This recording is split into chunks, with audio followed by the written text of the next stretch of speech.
everyone, welcome back to the WebToTech YouTube channel. Today for this video of WebToTech, I will be showing you how you can sign in into the Agoda account of yours. What you need to do is open a Google browser on your PC or in your laptop and click open new tab. There on the search bar you need to type in agoda.com and press enter. This will open the official web page of the Agoda website. Once you're at the official page, you need to click on sign in over here on the top right corner. Click on sign in.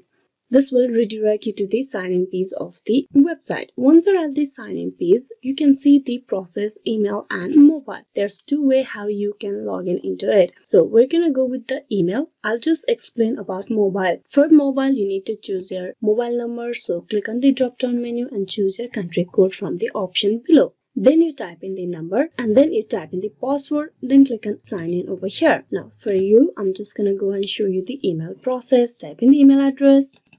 Type in the password, then click on sign in. You can also sign in with Google or Facebook or Apple. It is a one-click login process. So click on sign in over here and which will get you signed in into the account very easily. You can see the account detail on the top right over here. This is a way how you can sign in into the Agoda account of yours. Hope this video was useful. Please like and subscribe the WebToTech YouTube channel. Thank you for watching till the very end.